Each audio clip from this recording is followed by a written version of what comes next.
안녕하세요. 안녕하세요. 와인의 장우석입니다. 네, 와인의 백영숙입니다. 예, 그 은행이 재미없는 거라고 제가 말씀드렸는데 전 시간에 네. 은행이 좀 따분하긴 해요. 네, 따분한데 그쵸. 예, 근데 이제 그 미국에서 이제 금융위기가 오면서 은행을 관심 갖기 은행이 폭락하다 보니까 그래서 이제 은행에 사람들이 많이 관심을 갖고 이렇게 하다 보니까 관심을 갖게 된 거지. 사실 그 전에 은행 주식을 잘 거래를 안 합니다. 근데 이제 저희가 그래도 이제 전 시간에 말씀드렸지만 중국에 있는 은행들이 거의 전 세계에서 시가총액 1위를 네. 차지하고 있기 때문에 그렇죠.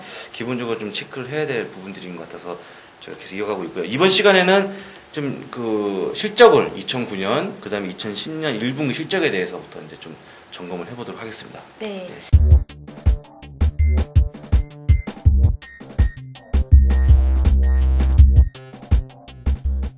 지난해 중국 정부에서 대규모의 신규 대출 규모가 증가되었었기 때문에 네. 거의 한 10조 위안의 대출 규모를 기록을 했었고요. 예. 이로 인해서 중국 일반은행이나 중국 국유은행 같은 경우는 실적이 크게 허전되고 있는 모습을 보였습니다. 2009년에 상장된 은행의 순이익이 전년 동기 대비해서 16% 정도 증가세를 보였었고요. 대략 한 4,349억 위안을 기록을 했었습니다.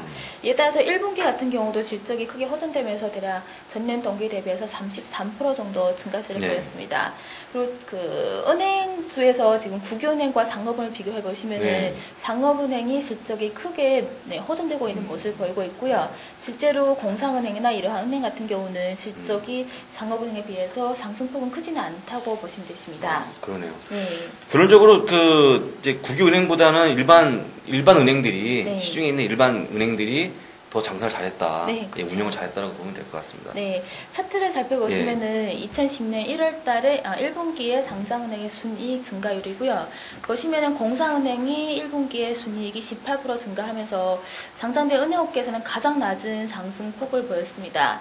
그리고 민생은행이나 남경은행 그리고 화시아은행이라고 이러한 은행 일반 상업은행들이 순이익이 전년 동기 대비해서 크게 상승한 모습을 보였고요. 화시아은행은 전년 동기 대비해서 무려 86% 정도 증가율을 보였습니다. 그러네요.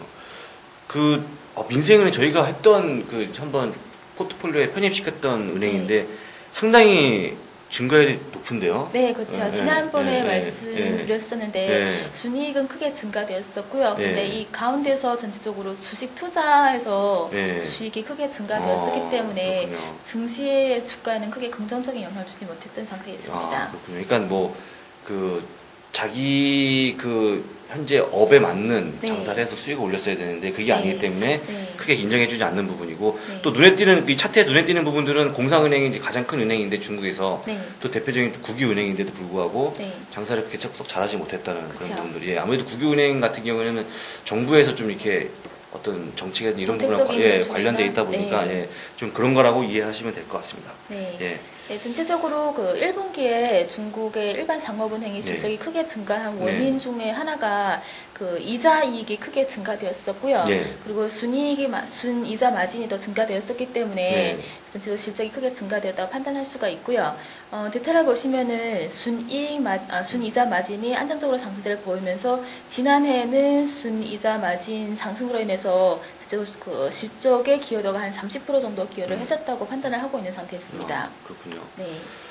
그 제가 중간에 좀 너무 재미가 없는 것 같아서 네. 그 은행이 여기 다 이렇게 한국처럼 다 이렇게 똑같이 돼 있나요? 중국에 있는 은행들도?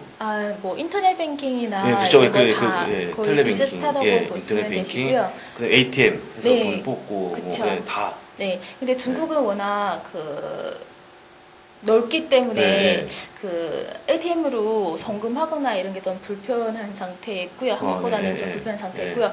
그렇기 때문에 그 중국에서는 뭐 토요일이나 일요일에 그 근무하는 지점이 지정되어 있기 때문에 그 방면에서 좀 더 편한 상태였습니다. 그래요. 그러면 이제 그 해외 그 외국 은행도 많이 들어와 있는 상황이고요. 네, 그렇죠. 네. 뭐 상해 지역이나 북경 지역에는 거의 외국계 유명한 은행들이 거의 다 유입되어 있는 상태에 있습니다. 한국은행도. 네, 한국의 뭐 하나은행이나 그리고 우리은행, 산업은행, 이러한 외환은행 다 지금 진입되는 상태에 있습니다. 대표적으로 우리 그 백용숙 연구원께서도 국내 그렇죠. 모 은행에서 한국에 상해 지점에서 근무했던 사람인데 제가 좀 너무 재미가 없는 거 중간에 좀 말씀드린 거고, 네, 계속 말씀해 주시죠. 네, 실적은 앞서 말씀드린 순이익이 크게 상승하면서 자산 수익률이나 그리고 자본 수익률 같은 경우, 자기 자본 수익률 같은 경우도 전체적으로 크게 상승한 모습을 보였었고요. 차트를 살펴보도록 하겠습니다. 7번째 그림 차트를 보시면은 2008년에 EPS와 2009년 EPS 그리고 2010년 EPS 예상치가 나와 있는 상태에 있습니다. 보시면은 이러한 가운데서 공상은행이나 건설은행, 중국은행보다 초상은행, 이러한 민생은행, 상업은행들의 수익이 크게 증가하셨던 모습을 보실 수가 있고요. 초상은행과 민생은행의 실적이 가장 좋았던 부분이 저희가 관심을 가져야 하는데, 초상은행이 2009년에 EPS가 0.95 그리고 2010년에는 1.11 그리고 2011년에는 1.33, 그 민생은행 같은 경우도 지금 2011년 0.72%로 지속적으로 상승하면서 상업은행 중에서 지금 실적이 가장 좋은 편이라고 보시면 되십니다. 아, 그렇군요. 이제 여기 보면 2011년까지도 이렇게 이어지는 걸로 돼 있거든요. 네. 이제 근데 아까도 말씀하셨지만 민생은행 같은 경우에는 그 수익이 이제 그 어떤 뭐 이자를 받는다 이런 게 아니고, 자기는 어떤 투자를 인해서 했기 때문에 그렇게 점수를 많이 안 주는 것 같고, 그럼 여기 나와 있는 은행 중에서 가장 그래도 좀 평가를 좀 하신다면, 지금 실적을 참고해서 그리고 저평가되어 있는 종목은 초상은행이 가장 괜찮다고 판단을 하고 있고요. 종목은 안정적인 투자를 원하실 경우에는 아무래도 초상은행이 가장 투자하기에는 유망한 종목이라고 보실 수 있습니다. 그러니까 대표적인 중국의 주식제 은행이죠. 네, 그렇죠. 주식제 상업은행입니다. 주식제 상업은행, 일반 은행입니다. 일반 은행이고, 그 중에서 그나마 좀 눈여겨 볼 만한 은행. 그래서 빨간 색깔을 좀 칠해 주셨고요. 그 다음에 또. 향후에 2010년의 전망에 대해서 살펴보도록 하고요. 2010년 실적은 전체적으로 지난해에 이어서 한 순이익이 전년 동기 대비 한 20% 정도 증가할 것으로 예상을 하고 있습니다. 하지만 현재 상태에서는 중국 이러한 정책적인 불확실성이 존재하고 있기 때문에 주가가 많이 빠진 상태였고요. 상대적으로 저평가되어 있는 상태였습니다. 예를 들어서 부동산 규제 정책이 지속적으로 하면서 부동산 대출이 감소하고 있기 때문에 회사 은행의 순이익 이익이나 이러한 실적에 큰 영향을 줄 것이라는 우려가 지금 많이 확대되고 있는 상태고요.